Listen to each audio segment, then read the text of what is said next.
And now we have guest of honor, Mr. Doug Bradley. Get up here! Hey, I think we can do better than that. Let's go. That's more like it. That's what I want to hear. Welcome. Hello. Hello. Have you had a convention so far? It sucks. I'm miserable. No, it's fantastic. These guys are all wonderful. Right? It's nice to be doing this shit again. Yes. You know? It sure is. I hope you're all enjoying again. I did a few last year, 2019. I did one in February, and then, you know. Yeah.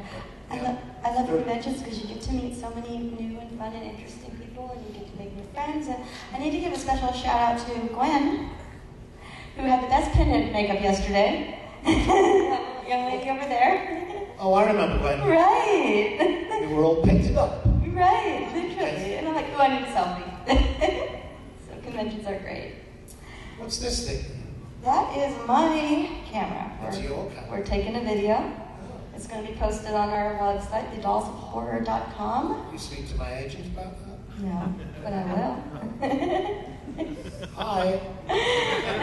The Dolls of Horror, YouTube. for anybody who doesn't know, is the official podcast for the Days of the Dead convention. Okay. So yeah, we have a great time. If you ever miss the panel, God, I wish I was there, you can get it on our channel, for sure. So Doug, I want to know, I want to go back to the very beginning. How did you get involved? Did I get born? Sure, why not? How did you get involved in acting? Oh God. It was something that was always there. You know, Sunday school, school, nativity plays. Whenever there was a chance to do it, I wanted to do it. And I got taken to theatre as a kid. It's an English theatre tradition that doesn't really translate to America quite, I don't think, which is called pantomime. It's very much a Christmas thing. It's a bit like vaudeville, but it's always based on, you know, something like Robin Hood or Snow White or Sleeping Beauty or Mother Goose or something like that. And it always has musical numbers, entertainers, dance numbers built into the story.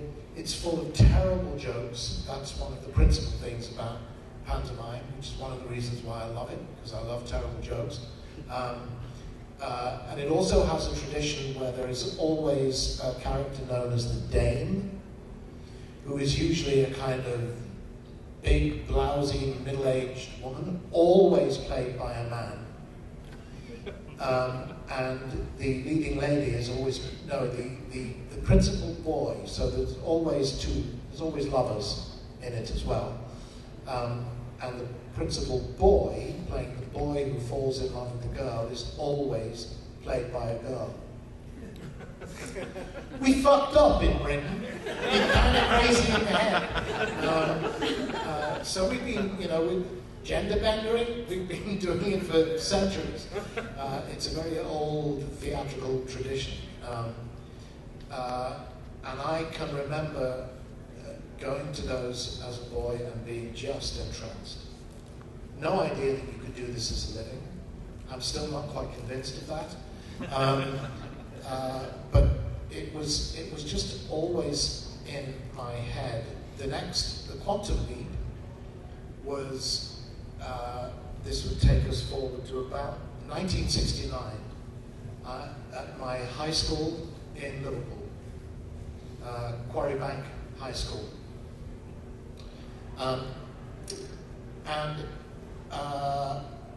I talked my way into being in the school play. So I'm now what? I'm about, I guess, 14, 15.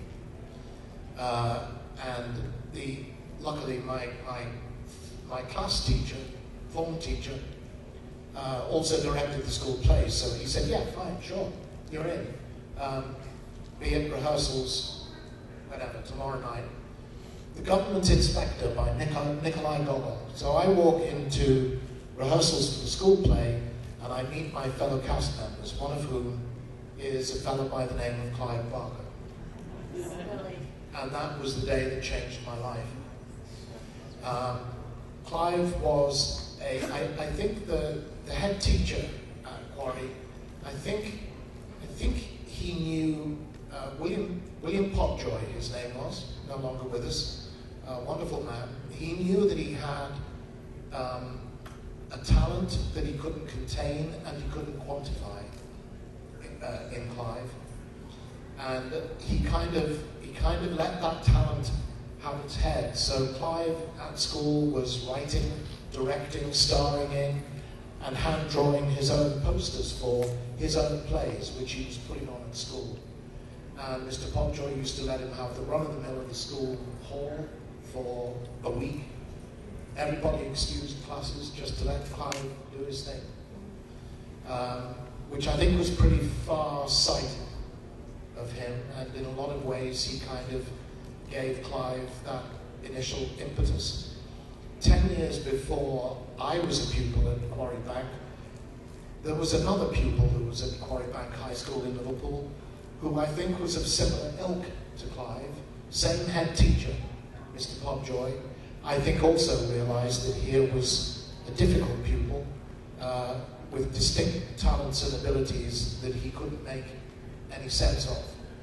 So that pupil went to him and asked him for permission to form a skiffle band, which is kind of an English form of early rock and roll, at the school, and Mr. Popjoy said yes. So that pupil went ahead and formed a skiffle band, which, in honour of his school, he called the Quarrymen, which may ring a few bells with one or two of you. That pupil, I'm led to believe, went on to have a bit of a career in the music industry. His name was John Lennon. So I've always figured that Bill Popjoy could, rest his head easy on the pillow at night, knowing that he had been directly instrumental in helping to launch the careers of both John and Clive. So that really did change my life. That was the point that, I came into that orbit with Clive and started doing stuff with him at school. Then after school and university, I was a university dropout. It was the early 1970s, it was the thing to do. I had hair down here. I was a hippie.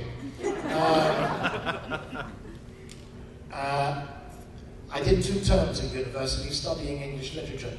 I realised I didn't want to be writing essays about Christopher Marlowe's Dr. Faustus. I wanted to be playing Mephistopheles, which in a kind of way, I think, if anyone's familiar with the play, I kind of ended up doing. So after school and university, we carried on doing theatre work. Just, kind of off our own back. By degrees, we moved down to London, formed our own theatre company called The Dog Company, doing original plays by Clive, which are all published now, and many of which have been independently produced and performed over here. Stuff like The History of the Devil, in which I played the devil. So, we were, Clive's, even back at Quarry, his plays were called things like Inferno and Voodoo, one of which I went to see. I remember it featured ballet dancing Nazis in tutus. So he hasn't travelled too far down the street from where he started from. So that was my path, and the Dog Company ended in 1982, kind of by mutual consent. Clive had already been saying to me, have a read of these, and he was giving me handwritten manuscripts in kind of plastic shopping bags. See what you think. I'm trying to write a few short horror stories, see if I can make a bit of money out of them. Those were first manuscripts of stories that ended up in the Books of Blood, and at some point included The Hellbound Heart in in early manuscript form. And then I was at a party with him in 1985 in North London, and he said to me in the middle of a conversation about the price of fish, or something else entirely, oh, by the way, I'm trying to put together an independent, low-budget British horror movie, and I think there might be a part in there for you. And that was the first time Hellraiser came into my life. And then history was made. Apparently. Well, that answers my question. I was going to ask, did he have any control over the casting? And no, but he recommended you, obviously. Apparently. Yeah. Yes, that's my assumption. There's a part for you means that's a recommendation. Nobody seems to have argued with him. It was, it was my first movie. So it was a lot to get used to. I'd never been on a grown-up film set. So you're the first assistant director? Oh, and you're the second assistant director? Huh? You're the third assistant director? How many fucking assistant directors does it? I don't understand. Who do I talk to first? And who do I listen to? Are you important as the third assistant director, or are you're more important than she is? But you must be more important than either of them. But then there's the first. But hang on, Clive's in charge, so all of that going on, all of the mysteries of how a movie set operates. It was all new to me. I'd never been to theatre school. Nobody had taught me this shit. I was, learning it as I went along. So there was all of that to get used to, as well as 4 hours in the makeup chair and wearing contact lenses and having foam latex glued all over your face and wearing a skirt. Otherwise, it was plain sailing. I'm playing a character in this low-budget movie with no name, buried in latex, who's going to be on screen for less than 10 minutes. And I'm being paid union minimum rates to do it. If I'd been paid any less, I think, have been classed as an extra. So, what the fuck did I have to be excited about? Thanks, man. Other than that, I was making more money than I had ever dreamt of making out of. Prior to that, I was working in repertory theatre in England, making slightly less than £100 a week. So, although I was not, I was not earning telephone numbers, everybody seems to think that. You get involved in movies and you're immediately a rich person. Hell no. And, Clive said, I think he made about £18,000 all told out of Hellraiser. I think I made about 8. I was being paid by the day with, extra for extra days and overtime and so forth. £8,000. But as I say, I was thrilled to bits. I was able to put down a deposit to start buying my own flat in London. So, yeah, it's good.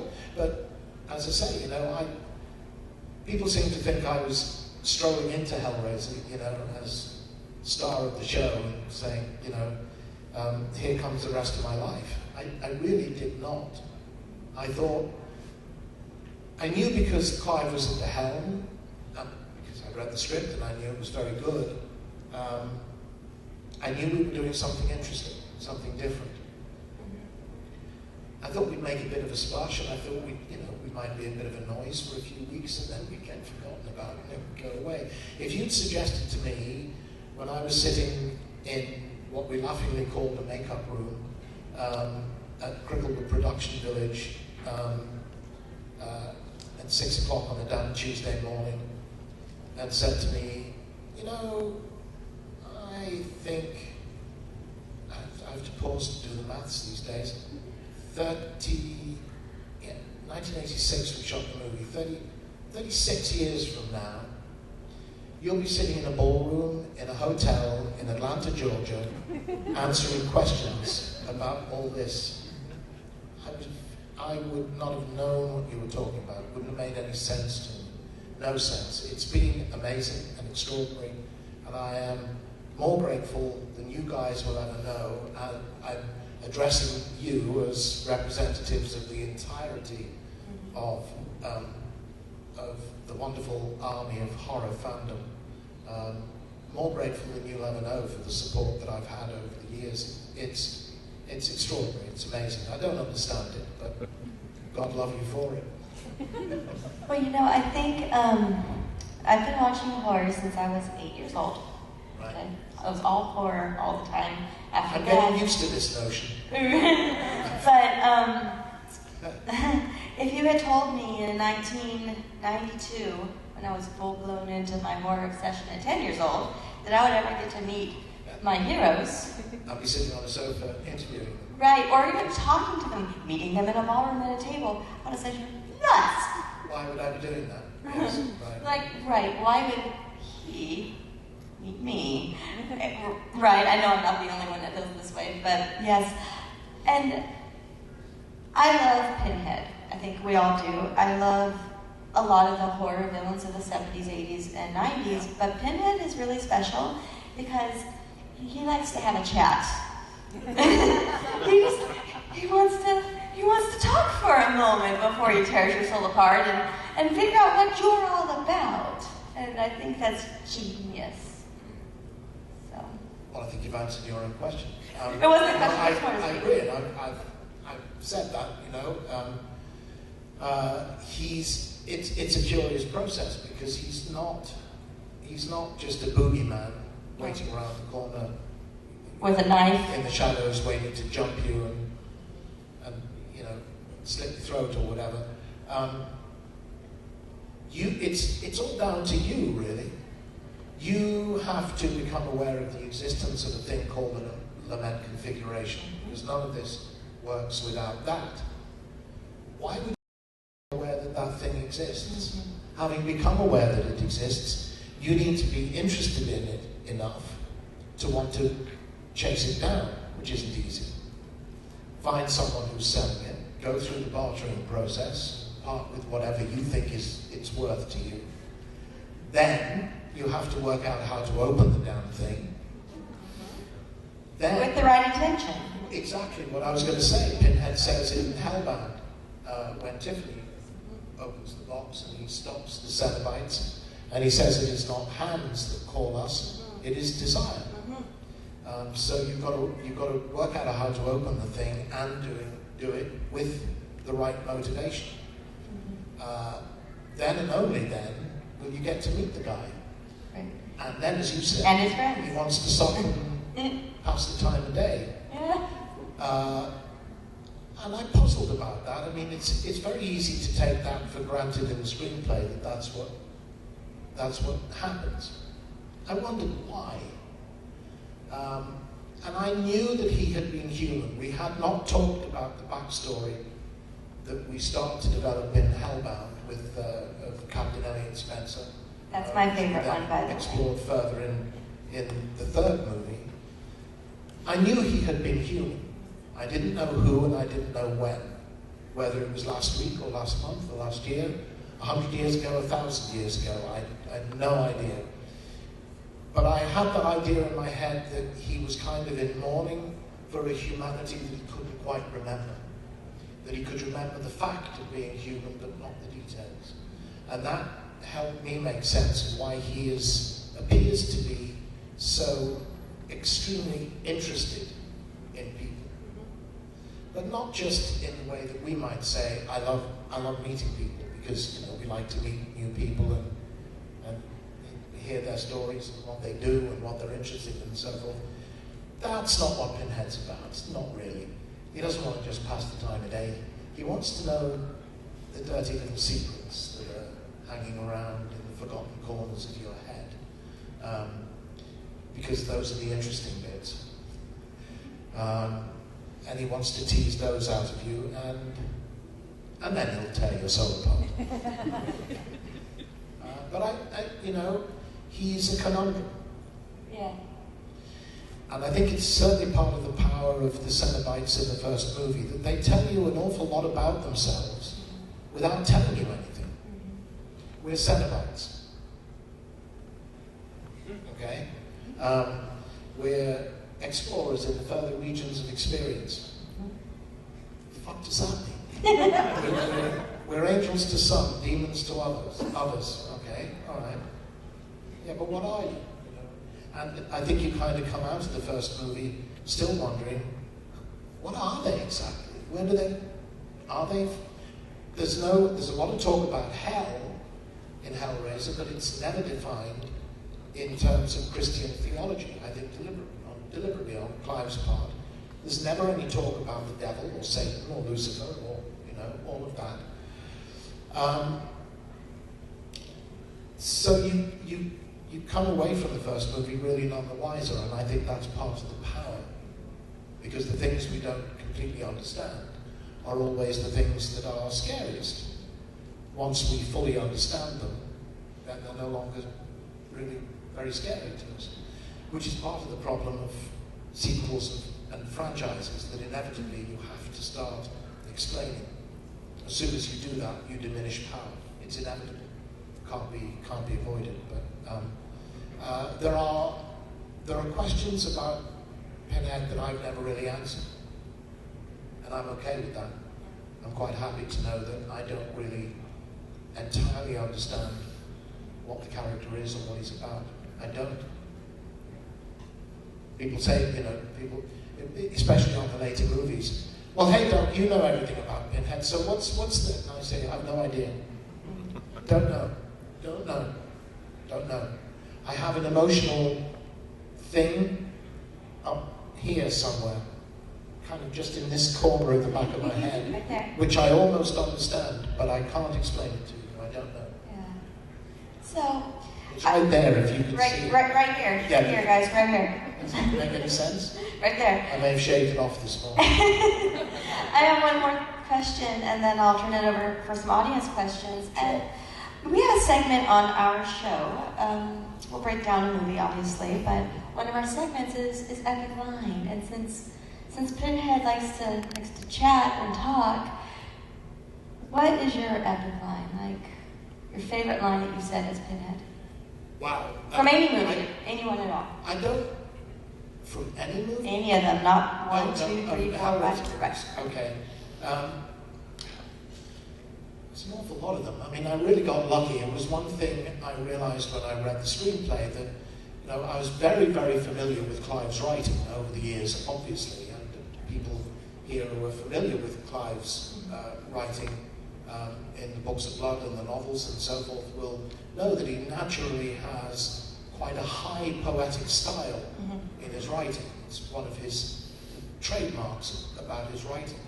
Coming to the Hellraiser screenplay, I was struck that he was kind of writing down, if I can put it that way, writing in movie-ese, standard screenplay language. And then Pinhead came along, and to me it felt like Clive had taken the handbrake off, and he was, okay, right, now I can let go with this fellow. So not only did I have all these wonderful lines, but they were in kind of capital letters, neon lit by comparison with how everybody else in the movie was talking. And I've always said, with that makeup on and that costume on, with those lines in my mouth, it was falling off a log acting for me, really. I had nothing left to do. The lines were amazing. The one, it's not that it's necessarily my favorite line, because I love all of them, a huge number of them. In Bloodline, I was just talking today, and this was not Clive, this was Pete Atkins. It was part of the third part of the Scouse Mafia, the Liverpool Mafia, in the Hellraiser films. Wrote the screenplays for Hellbound, Hell on Earth, and Bloodline, and had been part of the theatre company back in Liverpool. That's why I say he's the third member of the Liverpool Mafia.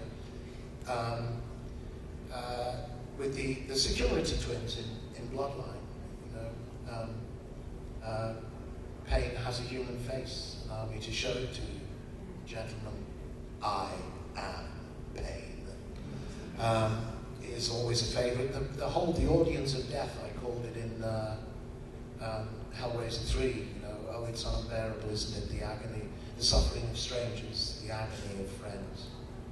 There is a secret song at the centre of the world, Joey, and its sound is like razors through flesh. I am here to pump up the volume, to press the face of humanity into its own sticking heart. Beautiful. Lovely. Beautiful. Wow. You know, thank you, Pete. Great. But the one in the first screenplay, the one that I remember underlining, highlighting, and I wrote next to it, gag. gag. Because I was... Like a joke or like a gag? No, not like vomiting. But I was making a note to myself that this is a joke. But it's a dark joke. It's a joke with an undertow of threat. So if I'm doing my job right, people should laugh, but a little uneasily. Yeah. And that line was, no tears, please. It's a waste of good suffering. Beautiful. You know, part 3 is my favorite of the series. I don't really know why. I think maybe it's because I was a semi-appropriate age to see it when it was new, where I was catching up with the other two before that, and I love the cast, of course.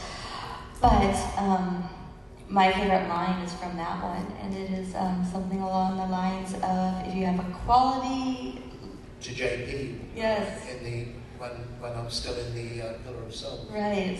If you have quality, let it define you. Whatever it is. Yes. And also I loved Not Quite. Jesus. Yes, that was his line. Your comeback was brilliant. I did also love spitting the bullets out after he shot me. That was good. That was good. You know, even though you were stuck in the Pillar of Souls. It was great fun, but it wasn't easy. Right. Either, all that stuff. Because you know those things when you go to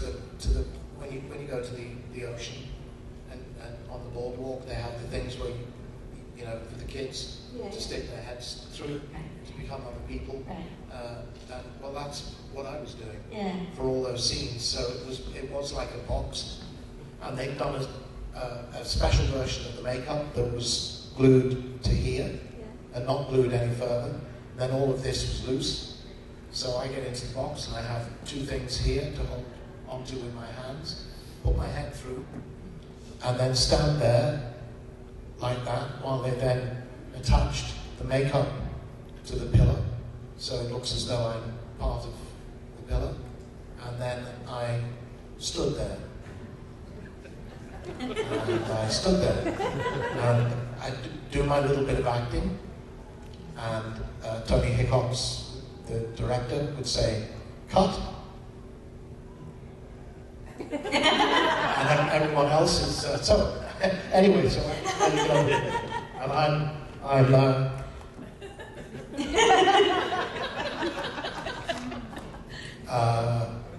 you know, and action, and acting, and cut.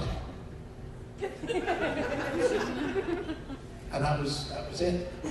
You know, and then eventually I get to back out of it and straighten my back up. So it was a weird process for me, all of that. Just not being able to move until the scenes were shot, but it was good fun. Yeah, that's great. That's great. I love it. Okay. All right, audience questions. Let me see those hands. I see a guy right back there. In the back, yes. I just wanted to know if you thought anything was like a metaphor for like desire or something, or do you really get that? Is Pinhead a metaphor for desire? For desire. Right? Yeah. I think Pinhead says, is it in Bloodline? I am so exquisitely empty. I think he's a metaphor for anything you want him to be. And he will be a metaphor. You pick desire. I think Pinhead would ask you, why? Why desire? Why is desire important to you? Why is that the first thing you pick up? Why should he not be a metaphor for pain? Or a metaphor for sadism or masochism? Or, whatever. And why do you go there? Is that sexual desire? Or what is the desire that is important to you? I think he would turn the question back on you. I don't know the answer to that myself, personally. And as I say, I think, again, that belongs to the grey areas that I don't need to answer. Because of that. But that's what he will, angel to some, demons to others. Whatever you want him to be, he will be that for you. The outcome will be the same. All right, anyone else? Yes. In the Hellbound Heart as well, sorry, but in the Hellbound Heart, I think it's also an important element that when Frank opens the box, he's assuming that a specific thing is going to happen. That they're going to open that portal to that paradise, that place of permanent pleasure. And Frank assumes it's going to be a place of permanent sexual pleasure. Clive says he expected more, because initially nothing happens. He expected more. At least he expected women, naked bodies strewn at his feet. So that's what was in his head.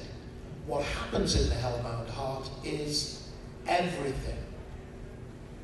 Everything happens at once. A bit like dying people maybe, are supposed to see experience their entire life in a split second. What Frank experiences in that moment is everything. Clive describes it as hearing whispers of conversation. If you can imagine just this bit, think of every song you've ever heard.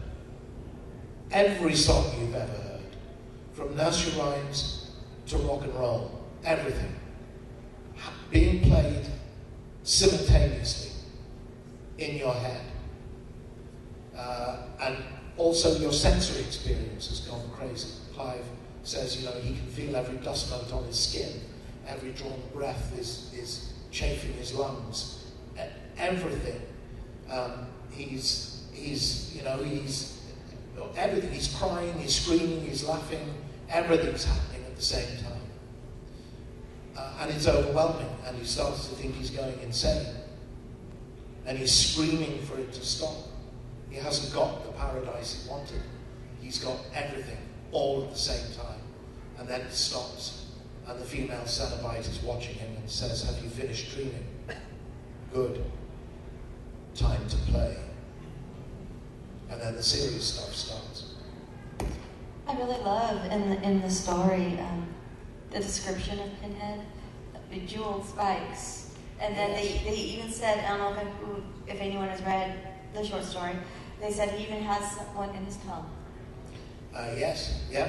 It's brilliant. He's described exactly as you see him, but pins, which are jeweled on the end, with a row of bells sewn into the flesh around the back of his neck, and his tongue was similarly decorated, and his voice was light and breathy, like that of an excited girl. Now, similarly decorated tongue might have been a problem. Bringing Not practical. Exactly, not practical at all, but it's a beautiful book. Well, did he say something about tearing your bowl apart? I'm not sure. I didn't quite catch it. He doesn't speak well, does he? And I think the row of bells around the neck might have been slightly comical. Because, looking Krampusy. My cat wears a collar with a bell on it.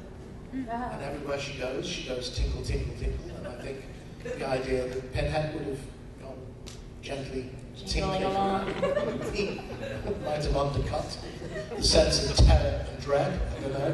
It makes me think of Krampus with his bells. There you go. You're right. Yes.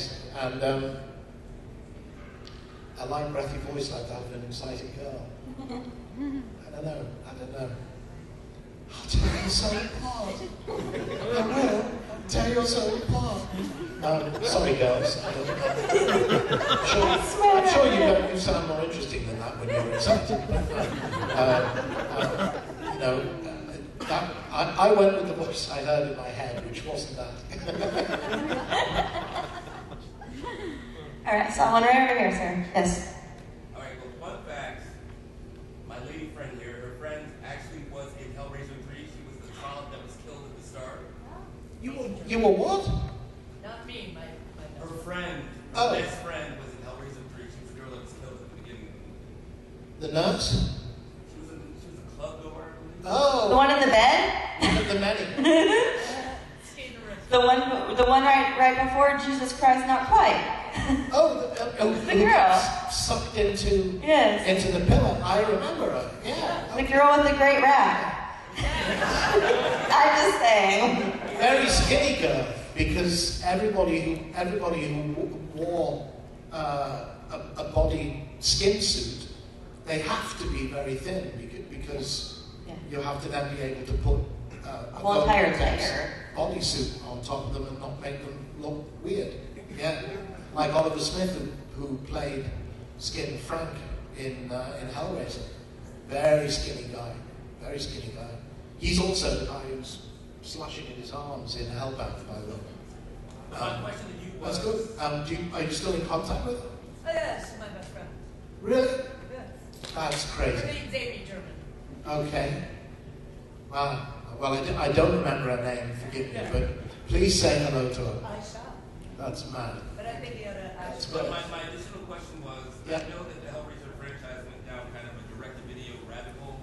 So, but when Revelations came out, why did you decide to distance yourself? Was that a conscious decision on your end, or did they not invite you back, or what was happening there? It's a lighthearted question. The movie was being made for political reasons. Right. Somebody in the legal office of Dimension had realized that under the terms of their master contract, if they didn't make another sequel within a given space of time, they were losing the rights to the franchise. And somebody had suddenly gone, "Oh!" That's in September. Let me check the calendar. It's what? It's July. We have to have a movie rolling by September the 3rd. There was no other reason. They had no other motivation for making the movie. I was contacted about it. It was being made for nothing. Right. There was a quote that I heard had come down from on high. We don't give a shit what you do, just get this movie in front of the cameras. Which is, kind of warm and fuzzy. But there was no money involved. Now look, I've always been very honest about this. I did ask to see the script. The point at which I'm being contacted, it is the middle of July. There's no script, no cast, no crew, nothing. This is not realistic, really. It's not, I did ask to see the script, and I thought the script was, to be honest, well, it wasn't ready. Scripts go through passes and rewrites and for a reason. So I said no, and I was being offered not very much money at all to do it. Now, fans say to me, "Thank you for your integrity." And I say to them, well, let's, in a pinheadish kind of way, let's discuss integrity. Because if everything else had been as I've just described it for making Revelation, and they'd been offering me $1 million to do it, do you think I'd have done it? You're damn right. So, every man has his price, let's put it that way. They didn't name it. So that was why Revelation didn't happen. I couldn't imagine it was going to be any good. I couldn't imagine it was going to be a valid contribution to the Hellraiser series. And I think I was right. But so it was my decision to walk away. And more. I know I have more. You look right there. Originally, you're just referred to as lead Cenobite and Hell Priest. When did you first hear Pinhead, and what were your thoughts when I kind of gave breath? Before we started making the movie, the names were given to us by Bob Keene's image animation special effects makeup crew, who were making the makeups for the Cenobites for the movie.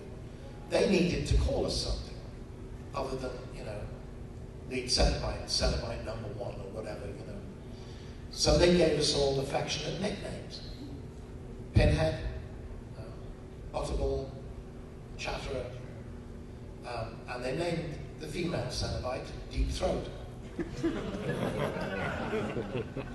Which I think is probably why the female Cenobite continued to be credited as the female Cenobite. But so even like when I was going to my first step was to go and have my live cast done. Even at that stage, they were talking about Pinhead. In reality, he doesn't have a name. But on set, everybody was calling us Pinhead, Butterball, Chatterer. And the names just stuck. I'm not sure whether on, you probably know better than I do, whether on Hellbound we're already credited as Pinhead, Butterball, and Chatterer. Certainly by Hellraiser 3, I was being credited as that. And everybody in the media, all the fans, everywhere, everybody was talking about Pinhead. I've always said that on set, it's lucky for people that I don't have a Daniel Day-Lewis approach to these things, method acting approach to these things. I remember particularly when I first worked over here, that was Hellraiser 3, which was the first movie to be shot in the States. I hear the first AD say, can we have Pinhead to set, please? And I actually said to him, you can call me Doug, And he said, oh, okay, that's fine. A lot of actors don't like to be called by their actual name when they're working. They want to be called by their character name. And I said, oh, yeah, I'm aware of that. I think that's bullshit. Until you call action, I'm Doug. Okay, so that's fine. But I don't want to tell tales out of school. And Jesus Christ, the guy's won 59 Oscars or whatever, 5, I think, isn't it? So, fuck do I know about acting. But that on Lincoln, he would only answer to Mr. President on set. Oh, wow. Lucky I wasn't in the cast. So I always said if I took that approach, we'd be in trouble. You'd be hooking the hell out of people. Well, the first AD would have said, can we have Doug to set, please? Silence. Because I'm not Who's Doug. that? I'm in character. Oh, can we have Pinhead to set, please? Continue crickets. Can we have the lead Cenobite to set, please?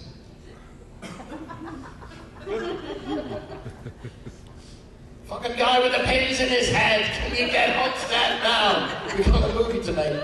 Because I'm playing a character who doesn't have a name, doesn't acknowledge having a name. We're in trouble, so Doug will do. I saw some over here. The Hell Priest it's weird how, as far as I'm aware, the first time that's used is in the Scarlet Gospels. Yes. And it's stuck. Instantly it's stuck. What were your thoughts on the book? I came up with some bizarre kind of Aztec name for him. Jibi Hotep or something. Yes. I didn't think that was one of Clive's better days, to be honest. I saw that and I thought, what? No. No, but yeah. But the Hell Priest isn't really a name, it's just a Title. Yeah, status. Yeah. Yes. So we have time for one or two more. This guy here has had his hand up All for right. a long time. Yeah. Thank you for everything, Doug. Everything? Wow.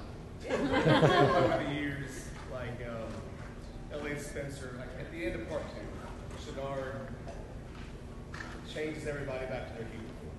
So you you start and you see him nod, kind of like he has this human reflection for a moment. And then in part 3, you start to see that the dichotomy of the human and the Cenobite start to really split. Yeah. What do you think that trigger was, and what?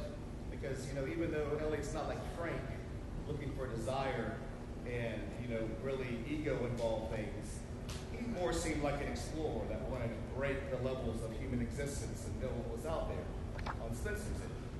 So what triggered, I guess, a more human response and for him to really want to separate from Pinhead, or the Hell Priest, or whatever we like to call them? Wow. And after they do separate, do you think the Pinhead we see after, like in Bloodlines later on, is just the demon form, just the Cenobite? Like he has no humanity left in him all. Is that how you see that split? And what do you think the actual transition was through? Sorry for the level question. It's a very, very good question.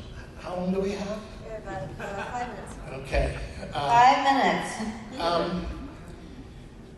It really is a very good question, and you are absolutely right. At the end of Hellbound, and it goes back to what I was saying before about me being aware that Pinhead had been human, that he could remember a humanity that he couldn't remember the precise details of. When Kirsty shows him the photograph in Hellbound, now it's very, very shorthand. I'll accept that. But I think part of the problem with Hellbound is that towards the end of the movie, there are so many damn storylines trying to get resolved. There's not really any one focus at the end of the film, which I think should have been the focus on the battle between Channard and Pinhead, but then I probably would say that, wouldn't I? So Pinhead shows him the photograph of Elliot Spencer and he says, "I remember." And we just have to accept that in that moment he remembers everything about the human being that he was, and he remembers everything about what it means to be human, which is what leads him to sacrifice himself to save Tiffany and Kirsty. And you're quite right, that leads to the fact that Pinhead is not returned to the box, that he's now in the Pillar of Souls. So he's no longer rule-bound, as he was in the first 2 films. So he's out there able to operate as a free agent. Elliot is an interesting story, I think, because we meet him at the beginning of Hellbound, not in the First World War. Again, it's very brief, and that's to do with losing budget on Hellbound, which is another story that we probably don't have time for now. There would have been 2 establishing scenes. One of Elliot making his way down an Indian street or a bazaar, making it clear that we're in India, and he's looking for the place that is selling the lament configuration, which he finds, he goes in, and then that would have been a second scene, the interior of the stall in the bazaar somewhere in India. So he's still in the English army. He would have been fighting to put down the Indian mutinies in the early 1920s when Britain still had an empire and India was part of it. And he would have gone through that classic bargaining scene that we're very familiar with from the Hellraiser movies. What's your pleasure, sir? And so how much is it? What's it worth to you? All of that. And he leaves with the lament configuration. We lost those 2 scenes because of losing budget, which was because of a financial crash and transfer of budget from LA to London. 1/3 of the budget was wiped off because of movements in exchange rates. So those 2 scenes required 2 quite complicated sets to be built for what were basically 2 establishing shots. So they went, and we just come on. And your only clue that we're in India is that he's in tropical uniform, the pale-coloured uniform, not the olive green of the English army. And there's Indian music vaguely playing on the radio, and there's a fly swat on the bed. That's your only clue that we're in India. So he has, we find out in Hellraiser 3, he fought in the First World War as a captain. I did research on this coming to Hellraiser 3. You didn't want to be a captain in the British Army in the First World War. Your life expectancy was not good. I don't know how much you know about the Battle of the Somme, but it was supposed to be the breakthrough battle. 1915. It was going to break through the enemy lines and drive the German trenches wide open. So you got both armies, the Allied on the Western Front, the Allied armies and the Germans are in their trenches with no man's land between them. And they've been there, not really moving, with occasional battles now for 2 years. So the Somme was going to break that wide open. You have aerial bombardment that goes over the heads of British trenches onto the German trenches. It goes on for days. And so the British soldiers were being told that the German armies had been wiped out. And all they had to do when they were given the signal was to come up out of the trenches and walk in battle formation across no man's land to occupy untenanted trenches, because the Germans would have been blown to kingdom come. Two things. A lot of the artillery missed, of course, and the Germans had extremely efficient trenches, which meant they could kind of go underground and get out of the way of all that stuff. The other thing is, normally you cease the aerial bombardment, which is like a curtain, before dawn, so that the advancing soldiers are coming across no man's land, still with the aerial bombardment going, under cover of darkness. The artillery fire stopped and nothing happened. The call for the soldiers to go over the top was delayed. It was broad daylight by the time they did. In front of the trenches, lines of barbed wire with gaps in them. So everybody had to come through in single file through those gaps. And then they're told to line up in battle formation and march across no man's land. The German gunners, who had not been wiped out, can find the gap in the barbed wire and line up on it and wait for one soldier to come through. Boom, next soldier, boom, next soldier, boom, next soldier, boom. Those who don't get shot at that point line up in battle formation. German machine gunners, thank you. And that was what happened. Day one of the Battle of the Somme, the darkest day in the history of the British Army, 63,000 killed and injured in the first 24 hours of a battle that would go on for months and claim 2 million lives. 2 million lives. And gained the Allies about half a mile of territory. All the horrors you just spoke of there, that would only add to Elliot Spencer being just so exposed to almost every degree of humanity, war, and everything, where he would search out for something like the box to find something that would make him feel again. Absolutely right. And there were two things. One, I was then watching a documentary about the Somme, which included interviews with survivors. Remember that the British Army was made up of very, very localized battalions. Very localized, geographically localized. So there would have been an Atlanta regiment. And if you move out of Atlanta to smaller cities and towns and even villages in Atlanta,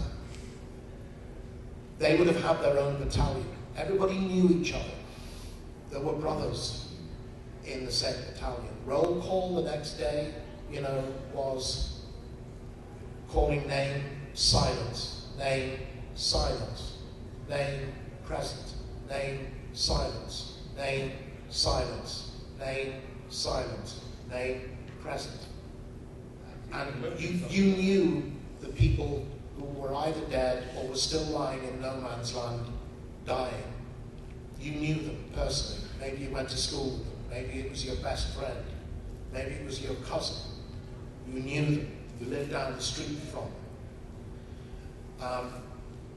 And one of the survivors said, I shouldn't be here. He was like 90 when he was being interviewed. I shouldn't be here. I felt like a fraud the whole of my life. I felt like a cheat. I have no reason to be alive. I didn't do anything to justify being alive when so many of my friends were dead.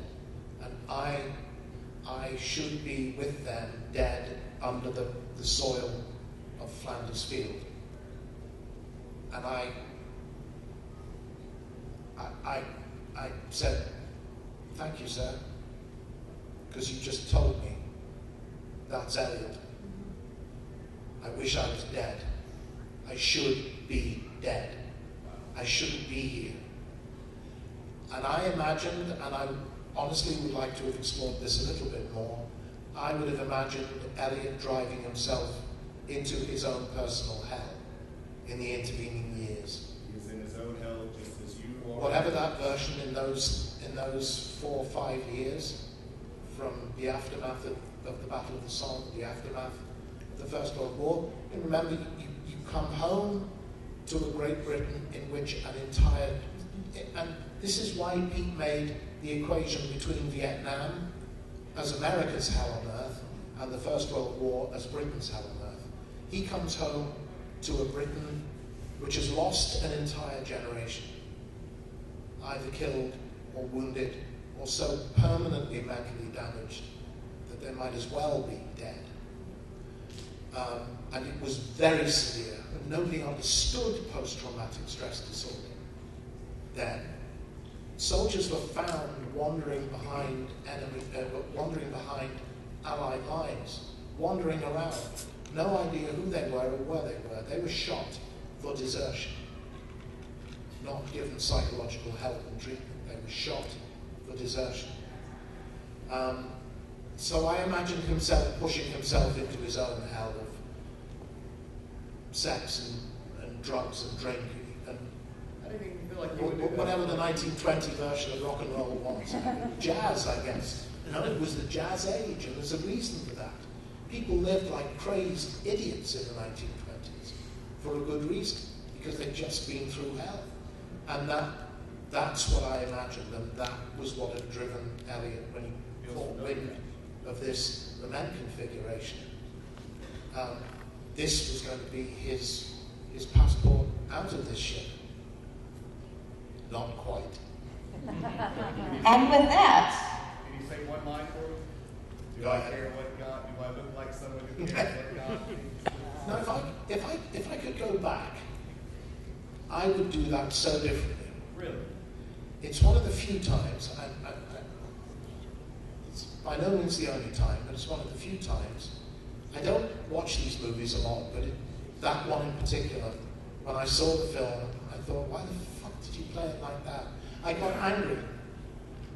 So in the movie, I played it as, do I look like someone what's the line? Do I Who look cares? like someone who cares what What God God thinks. And I got angry. Do I look like someone who cares what God thinks? And I heard me do that, and I said to myself, dead wrong. Completely dead wrong. I should have let it go. Moment, pause. Maybe that's Do I look like someone who cares what God thinks? It should have been played all the way down there. So if I could go back and do it again, I'd change that mind. so that, Mr. Ragland, thank you very much You're very welcome. for coming out. Thank you. I know we didn't get to everyone, but please proceed to this table and you can ask your questions then. The rest of the day. Thank you.